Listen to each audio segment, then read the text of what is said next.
Hello everyone, this is the third part of Honeydew's first chapter, The Best Christmas Present in the World. In its two parts, we read about the author Michael Morpurgo. He found a letter in his roll-top desk while repairing it, and he found that it was written by Jim McPherson to his wife Connie. And he started reading that letter, and he found that in the letter he had written to his wife about an experience, a wonderful experience, as he had celebrated the Christmas with the soldiers of opponent country, and he was so excited. He shows his excitement in different ways.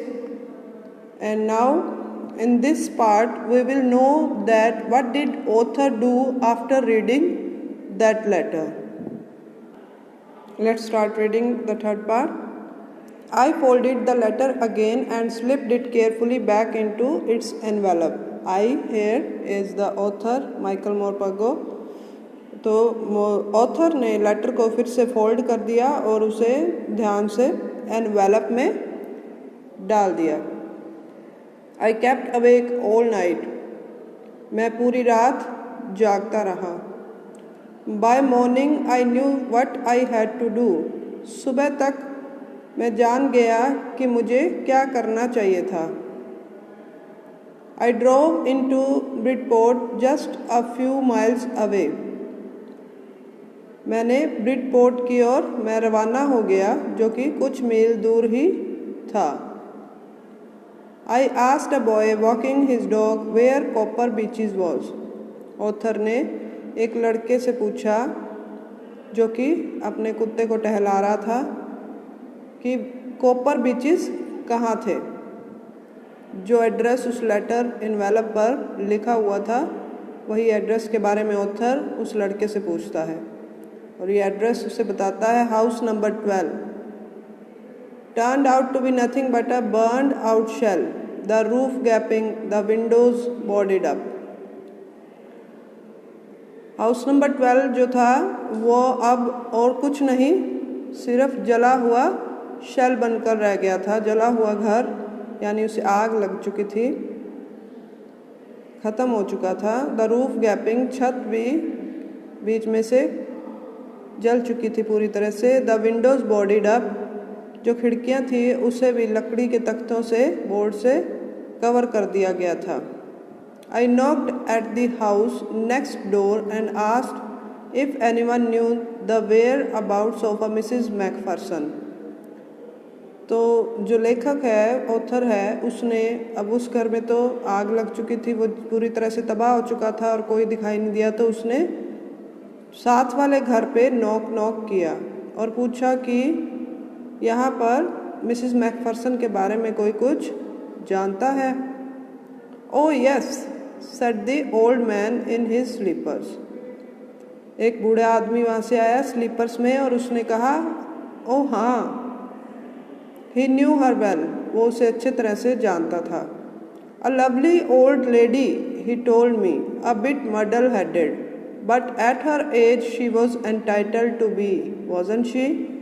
एक प्यारी बूढ़ी औरत, यानी miss McPherson के बारे में वो बूढ़ा आदमी बताता है कि वो प्यारी सी बूढ़ी औरत है. उसने मुझे बताया कि वो बिट मडल हेडेड है, थोड़ी कंफ्यूज दिमाग की है, हमेशा उलझी सी रहने वाली. पर जितनी उसकी उम्र हो चुकी थी तो ये जाहिर सी बात थी, क्या नहीं थी, वॉजंट शी, कि उसे थोड़ा दिमागी परेशानी रहनी जाहिर सी बात थी, नेचुरल था उम्र के लिहाज से. तो उम्र कितनी थी उसकी? 101 years old, 101 साल की. She had been in the house when it caught fire. वो घर के अंदर ही थी जब इस घर को आग लग गई थी. No one really knew how the fire had started. असल में कोई नहीं जानता कि आग आखिर शुरू कैसे हुई, आग कैसे लगी. But it could well have been candles. परंतु ज़रूर कैंडल्स के कारण ही लगी होगी. She used candles rather than electricity. because she always thought electricity was too expensive. वो बिजली की बजाय, इलेक्ट्रिसिटी की बजाय मोमबत्तियों का इस्तेमाल किया करती थी, क्योंकि उसे हमेशा ये लगता था कि इलेक्ट्रिसिटी ज़्यादा महंगी पड़ती है। The fireman had got her out just in time. आग बुझाने वाले जो फायरमैन वहाँ पहुँचे थे, उन्होंने सही समय पर उसे बाहर निकाल लिया। She was in a nursing home now, he told me, Burlington house on the Dorchester road on the other side of town. अब वो एक नर्सिंग होम में रहती है, उसने मुझे बताया। बूढ़े आदमी ने ऑथर को बताया कि जो कॉनी है वो अब एक नर्सिंग होम में रहती थी, और उसका address Burlington house Dorchester road पर, जो कि टाउन के दूसरी तरफ था। I found Burlington House nursing home easily enough. मुझे बर्लिंगटन हाउस नर्सिंग होम बड़े आसानी से मिल गया। There were paper chains up in the hallway and a lighted Christmas tree stood in the corner with a lopsided angel on top.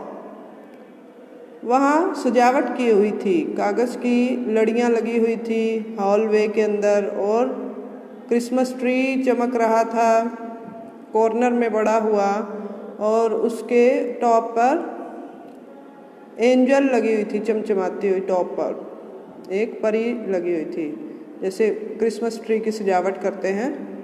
I said I was a friend come to visit Mrs McPherson to bring her a Christmas present. मैंने कहा कि मैं Mrs Macpherson से मिलने आया था और उन्हें एक क्रिसमस प्रेजेंट देने आया था, लेकर आया था उनके लिए, ऑथर ने बताया। I could see through into the dining room where anyone was wearing a paper hat and singing. मैं वहाँ से डाइनिंग रूम को देख सकता था जहाँ सब ने कागज़ की टोपियाँ पहनी हुई थी, हैट पहनी हुई थी, और सब गा रहे थे, मतलब क्रिसमस की सेलिब्रेशन कर रहे थे। The matron had a hat on too and seemed happy enough to see me.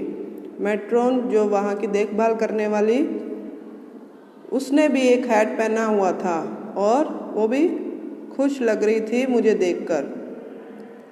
She even offered me a mince pie. उसने मुझे एक मिन्स पाई भी ऑफ़र की, जैसे पाई होती है चोको पाई वगैरह, उसी तरह से मिन्स पाई, स्मॉल बिस्किट चॉकलेट टाइप। तो मिन्स पाई उसने मुझे खाने के लिए ऑफ़र की। She walk me along the corridor. वो मेरे साथ कॉरिडोर में चलती गई, बरामदे में चलती गई। Mrs McPherson is not in with the others. Mrs McPherson यहाँ इस रूम में दूसरों के साथ नहीं है। She told me she is rather confuse today, so we thought it best if she had a good rest. उसने मुझे बताया, मेट्रोन ने ऑथर को बताया कि आज के दिन तो वो कुछ ज़्यादा ही कंफ्यूज्ड है, घबराई सी है। So we thought it best, तो हमें ये बेहतर लगा कि उसे अच्छा आराम मिल जाए। She has no family you know, तुम्हें पता ही है कि उसका कोई परिवार नहीं है। नो वन विजिट्स, कोई उससे मिलता नहीं है। So I am sure she will be only too pleased to see you, और मुझे इसलिए यकीन है कि वो तुम्हें देखकर काफ़ी खुश होगी, क्योंकि और तो कोई उससे नहीं मिलने आता, तो तुम यदि आए हो तो वो तुम्हें देखकर ज़रूर खुश होगी।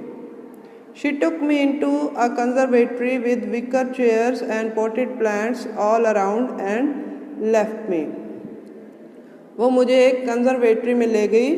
कंजर्वेटरी एक जैसे कांच का रूम सा बना होता है, उसमें पौधे वगैरह लगे होते हैं, चेयर्स लगी होती हैं, तो वहाँ पर वो मुझे ले गई। वहाँ विकर चेयर्स पड़ी थी, पॉटेड प्लांट्स थे मेरे चारों ओर, वहाँ मुझे छोड़ गई। The old lady was sitting in a wheel chair, her hands folded in her lap. बूढ़ी औरत एक व्हील चेयर पर बैठी थी, उसके हाथ फोल्डेड थे उसकी गोद में। लैप मीन्स गोद, गोद में उसने फोल्ड करके अपने हाथ रखे हुए थे। She had silver white hair pinned into a wispy bun. उसके सफ़ेद चमकीले से बाल एक जूड़े में बंधे हुए थे, पिन किए हुए थे। She was gazing out at the garden. Hello, I said. वो बाहर गार्डन की ओर देखे जा रही थी, घूर रही थी। मैंने कहा hello. She turned out and looked up at me vacantly. वो पीछे मुड़ी और मुझे बिना किसी आश्चर्य के उसने आराम से देखा। ऑथर ने फिर से कहा happy Christmas Connie. I went on, I found this, I think it's yours. Author ने कॉनी से कहा हैप्पी क्रिसमस और कहता चला गया मुझे ये मिला, मुझे लगता है यह तुम्हारा है। तो वो जो लेटर उसे मिला था वो दिखाते हुए उसे कहता है कि ये मुझे मिला और मुझे लगता है ये तुमसे संबंध रखता है, ये तुम्हारा है। As I was speaking her eyes never left my face. जिस समय मैं बात कर रहा था उसकी आंखों ने मेरे चेहरे को कभी नहीं छोड़ा, मतलब वो लगातार मेरे चेहरे को देखे जा रही थी। I opened the tin box and gave it to her. मैंने टिन बॉक्स को खोला और ये उसे दे दिया। That was the moment her eyes lit up with recognition and her face became suffused with a sudden glow of happiness.